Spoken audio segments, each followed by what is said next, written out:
पिथौरागढ़ जिले के गुंजी हेलीपैड पर केंद्रीय स्वास्थ्य, परिवार कल्याण और उर्वरक मंत्री जेपी नड्डा आदि कैलाश ओम पर्वत यात्रा के दौरान पहुंचे। स्थानीय लोगों ने पारंपरिक पहनावे और रंग संस्कृति की पगड़ी पहनाकर उनका स्वागत किया। इसके बाद मंत्री आर्मी गेस्ट हाउस पहुंचे, जहां उन्होंने भारतीय सेना, आईटीबीपी और एसएसबी के जवानों से मुलाकात की। मंत्री ने सीमावर्ती क्षेत्र में तैनात सुरक्षा बलों के हथियारों और उपकरणों की जानकारी ली और दुर्गम परिस्थितियों में देश की सीमाओं की रक्षा करे जवानों के साहस और समर्पण की सराहना की। उन्हें जवानों को केंद्र सरकार की ओर से हर संभव सहायता और समर्थन का भरोसा दिलाया। साथ ही वाइब्रेंट विलेज योजना के अंतर्गत चल रहे कार्यों की जानकारी भी प्राप्त की। दौरा सौहार्दपूर्ण और प्रेरणादायक वातावरण में संपन्न हुआ। बागेश्वर जिला मुख्यालय में जिलाध्यक्ष संघर्ष वाहिनी कवि जोशी के नेतृत्व में यूपीसीएल और उत्तराखंड सरकार के खिलाफ जोरदार प्रदर्शन किया गया। एसबीआई तिराहे पर स्मार्ट मीटरों के विरोध में यूपीसीएल और सरकार का सामूहिक पुतला दहन किया गया और कई स्मार्ट मीटरों को तोड़ा गया। कवि जोशी ने आरोप लगाया कि प्रदेश में लगभग 19.5 लाख यूपीसीएल उपभोक्ताओं से वर्षों से 2500 करोड़ रुपए अतिरिक्त शुल्क वसूला गया है। उन्होंने स्मार्ट मीटरों को जनता के साथ धोखा बताते हुए कहा कि यह सिर्फ अवैध वसूली का नया तरीका है। जोशी ने स्पष्ट किया कि ये स्मार्ट मीटर लगाने कर्मचारी आएंगे तो उन्हें किसी भी कीमत पर मीटर नहीं लगाने दिया जाएगा। साथ ही जनता से अपील की कि वे इसका पुरजोर विरोध करें और किसी भी समस्या के लिए संघर्ष वाहिनी से संपर्क करें।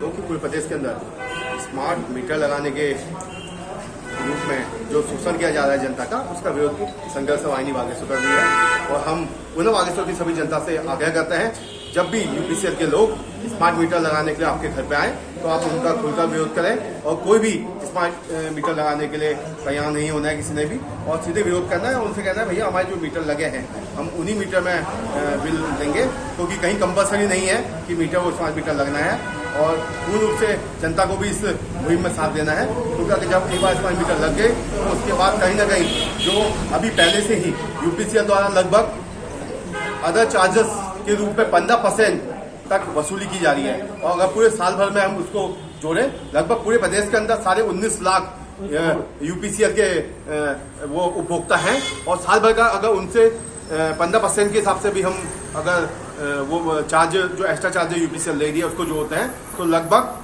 1250 करोड़ के आसपास उत्तराखंड की जनता से अवैध वसूली की जा रही है यूपीसीएल द्वारा। हम पूर्ण रूप से विरोध करते हैं और कहीं ना कहीं ये एक निजी कंपनी को देने का जो सरकार का खेल चल रहा है हम उसका भी विरोध कर रहे हैं। नरेंद्र नगर में मुख्य अग्निशमन अधिकारियों का सीएफओ प्रशिक्षण संपन्न होने के बाद दीक्षांत समारोह आयोजित किया गया। दीक्षांत समारोह में बतौर मुख्य अतिथि पहुंचे पुलिस उप महानिरीक्षक अग्निशमन मुख्तार मोहसिन ने कहा कि प्रशिक्षण से अर्जित ज्ञान को धरातल पर उतारने वाला व्यक्ति विभाग और समाज में दूसरों के लिए प्रेरणा का स्रोत बनता है। उन्होंने कहा कि पुलिस का कार्य चुनौतीपूर्ण होता है और समस्याओं से मुकाबला करने के लिए चुनौती को स्वीकार करना कर्तव्य परायणता को दर्शाता है। इस मौके पर पुलिस उप महानिरीक्षक मुख्तार मोहसिन सहित महानिरीक्षक अनंत शंकर ताकवाले, पीटीसी के निदेशक ददन पाल ने प्रशिक्षण प्राप्त कर चुके अग्निशमन अधिकारियों के उज्जवल भविष्य की कामना करते हुए उम्मीद जताई कि अपने कार्यों को निष्ठापूर्वक संपन्न करेंगे।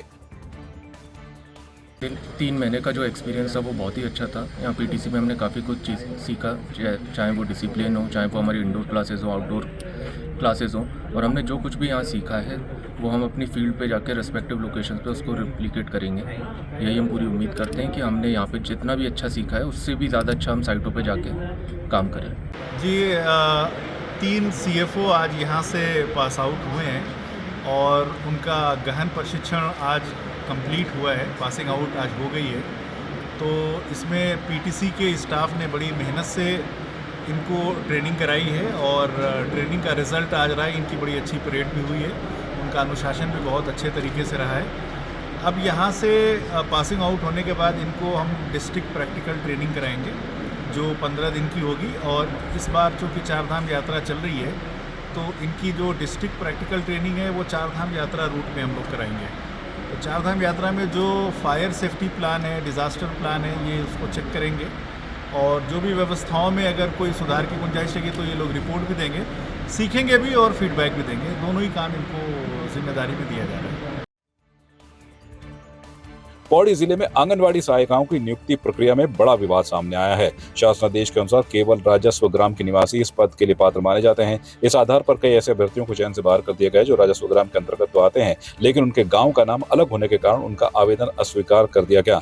इस संबंध में प्रभावित अभ्यर्थियों ने मुख्य विकास अधिकारी से मुलाकात कर शिकायत दर्ज कराई। उन्होंने बताया कि वे संबंधित राजस्व ग्राम में ही निवास करते हैं, फिर भी उन्हें गलत तरीके से चयन प्रक्रिया से बाहर कर दिया गया है। शिकायतों को गंभीरता से लेते हुए मुख्य विकास अधिकारी ने जिला कार्यक्रम अधिकारी डीपीओ पौड़ी को मामले की जांच कर विस्तृत रिपोर्ट प्रस्तुत करने के निर्देश दिए हैं। मामले की निष्पक्ष जांच की मांग की जा रही है।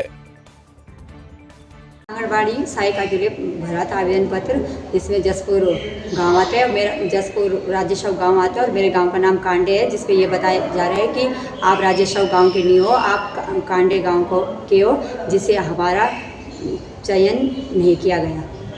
हाँ जी, ऑनलाइन भी कर दी गई है और हमने एक पत्र भी लिखा है उनके लिए कार्रवाई करने के लिए की मांग की हमने। हाँ, बहुत सारे गांव के आ रखे हैं। कई लोगों की समस्या यही है कि आप राजेशव गांव के नहीं हो, बल्कि आप दूसरे गांव के हैं। कुलड़ी ग्राम पंचायत हमारी कुलड़ी है, जिसमें 3 ग्राम सभा है, कुलड़ी, जसपुर, कांडे।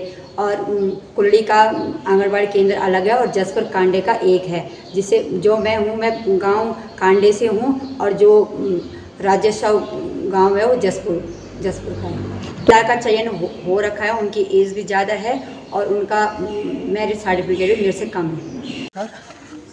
हमने अपने छोटे भाई की बहू के लिए अप्लाई करवाया था जवाड़ा केंद्र से, कोट ब्लॉक क्षेत्र है, जिसका कि एक ही आवेदन हुआ था। उसमें एक ही आवेदन में उन्होंने कहा कि राजस्व ग्राम में नहीं आते हो आप, इससे आपका आवेदन निरस्त किया जाता है।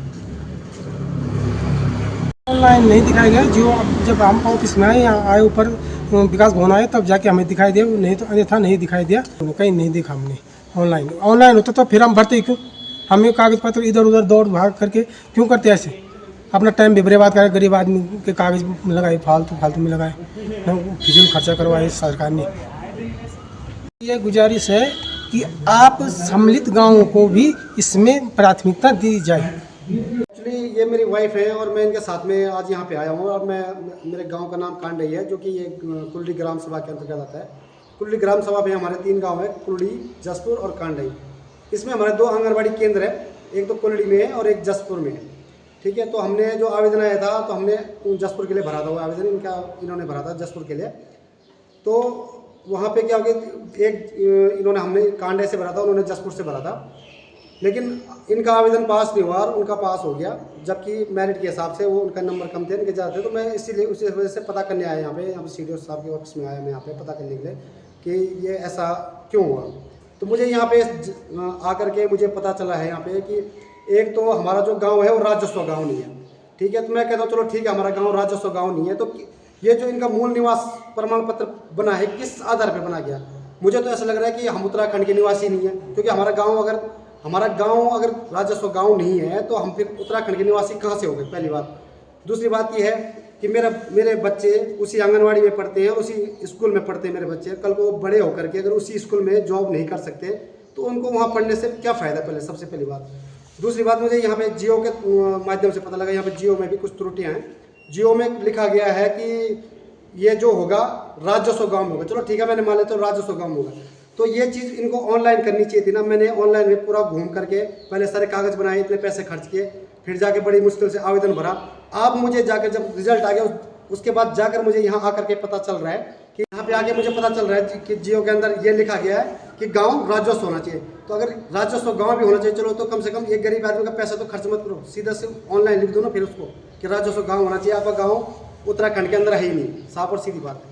अब ऐसा है कि अभी सीडीओ साहब ने हमें आश्वासन दिया है, हमने उनको पत्र सौंपा है, उन्होंने हमें आश्वासन दिया है कि इसमें जांच बैठेगी, हम जांच करवाई जाएगी और ये जो पद है, जो इसका जो पद है, अभी इसमें कोई भी अभी नियुक्ति नहीं की जाएगी। देखते हैं अब जो उनका जो भी उन्होंने हमें आश्वासन दिया है वो कब तक पूरा होता है।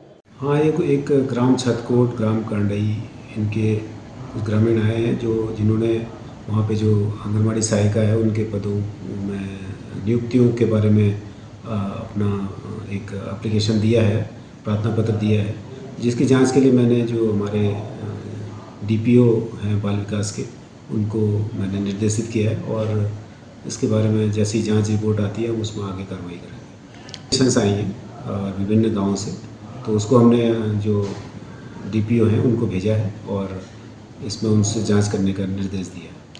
हाँ, वो जो भी उसमें नियम होंगे, जो उनकी क्वालिफिकेशन होगा और उसके आधार पे ही वो नियुक्तियाँ की गई होंगी। अगर उसमें कोई अनियमितता पाई जाती है तो उसमें फिर तदनुसार कार्रवाई की जाएगी। आपकी इस पर क्या राय है, हमें कमेंट कर जरूर बताएं। इसके साथ ही आप हमारे YouTube चैनल को सब्सक्राइब कीजिए। आप हमें Facebook, Instagram, Twitter पर फॉलो भी कर सकते हैं और संवाद 365 के साथ एक क्लिक में जुड़ने के लिए डाउनलोड कीजिए संवाद 365 ऐप।